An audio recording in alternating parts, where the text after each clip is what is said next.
शुभ सकाळ सदा प्रभुंकर गौरव स्तुति वंदन आराधना जयगान हो। आज सुंदर शुभ सकाळ सदा प्रभु बीरेन सर विनय सर एवं मधुसूदन मैडम माध्यम आपण जरिया मत सुजोग देते गौरव करने आसतु गीत संगीता 15 ରୁ 5 ରୁ आनीत ये गीतटी प्रभु उद्देश्य गान करवा। हे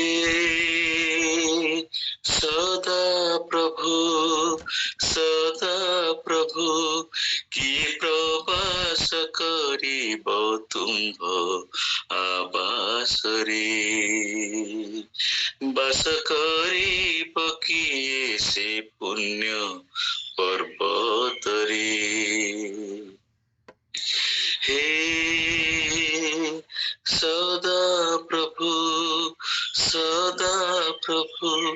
किए प्रवास करिब तुम्भ आवास रे बस करिब किए से पुण्य पर्वत रे। हे सदा प्रभु अंतर रुचि सदा सत्य कहे धर्म कर्म करी सदाचारी होय पर निंदाचार मुखरे न थाए बंधुर निष्ठ केबे न करे से धन्य हेब से प्रवास करिब तुम्भ आवास रे। हे सदा प्रभु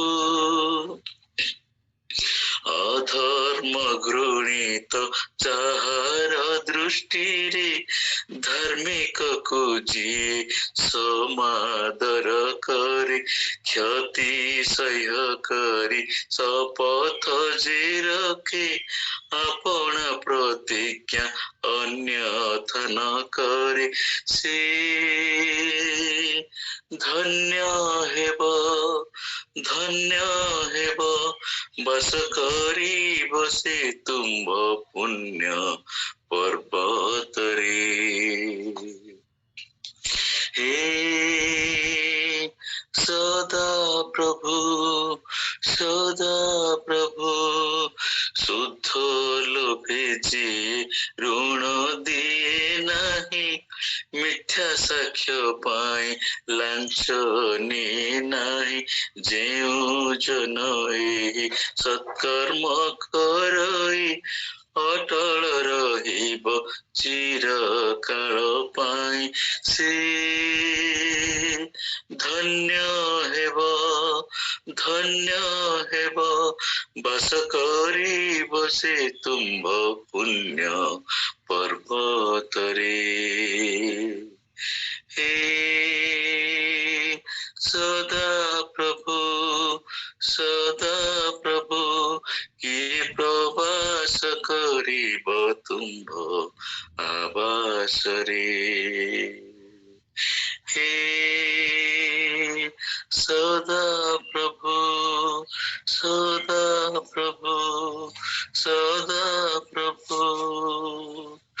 प्रभुଙ୍କର गौरव स्तुति वंदना जयगान हो।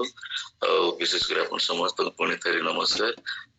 मो पुओ दयाकोरी प्रार्थना करंतु एवं जगतर जेते पिला माने मो पुओ परी शुणी पारना कही पारना समस्त प्रार्थना करने को निवेदन। नमस्कार। हालेलुया। थैंक यू पुण्यपाणी भाई। हे सदा प्रभु ये तुमर सी सुंदर पुण्य पर्वत रे वास करिब।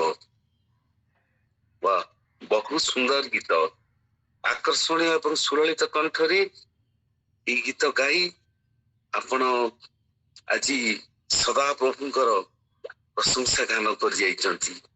प्रभु आपण को एवं आपण परिवार समस्त को प्रचुर प्रचुर आशीर्वाद करंतु। आपणकर पुओ को मध्य ପ୍ରଚୁର ପ୍ରଚୁର ଆଶୀର୍ବାଦ କରନ୍ତୁ ଏବଂ ଅତି ଶୀଘ୍ର କଥା କହିବାକୁ ଏବଂ ଶୁଣିବା ପାଇଁ ଶକ୍ତି ଦିଅନ୍ତୁ। ଆଉ ଏଇପରି ସୁନ୍ଦର ସୁନ୍ଦର ଗୀତ ଦ୍ୱାରା କେବଳ ଆମର ଏଇ ଛୋଟିଆ ଦଳ ନୁହେଁ, ଅନେକ ସ୍ଥାନରେ ଅନେକ ଲୋକଙ୍କୁ ଈଶ୍ୱରଙ୍କର ସୁନ୍ଦର ଗୀତ ଶୁଣି ଯୀଶୁଙ୍କ ପ୍ରେମରେ ବାନ୍ଧି ରଖନ୍ତୁ। ଆମେନ୍। ଧନ୍ୟବାଦ। ଆମେନ୍ ସାର୍। ଆମେନ୍ ଆମେନ୍ ଆମେନ୍। ପ୍ରଭୁ ଗୌରବ ପାଆନ୍ତୁ ଏବଂ ପ୍ରଭୁ ଆମମାନଙ୍କର ପୂର୍ଣ୍ଣ ଭାଇ ତାଙ୍କ ପରିବାରକୁ ବିଶେଷ କରି ସାନ ପୁଅ ଫ୍ରାନ୍ସିସ୍କୁ ବହୁଳ ବହୁଳ ଆଶୀର୍ବାଦ କରନ୍ତୁ। ତାଙ୍କର ଆଶ୍ଚର୍ଯ୍ୟ କାର୍ଯ୍ୟ ଦେଇ ପୁଅକୁ ସେଇ ତାଙ୍କର ଇଚ୍ଛା ଯୋଜନା ଅନୁସାରେ ପ୍ରଭୁ ତାଙ୍କୁ ଆଶୀର୍ବାଦ କରନ୍ତୁ, ଆଶୀର୍ବାଦ କରନ୍ତୁ। ଆମେନ୍ ଆମେନ୍। ଧନ୍ୟବାଦ ଭାଇ, ଆଉ ଆମମାନଙ୍କୁ ସୁନ୍ଦର ଗୀତ ଦ୍ୱାରା ଉତ୍ସାହିତ କରିଥିବା ଲାଗି ପ୍ରଭୁ ଗୌରବ ପାଆନ୍ତୁ। ପ୍ରେଜ୍ ଦ ଲର୍ଡ।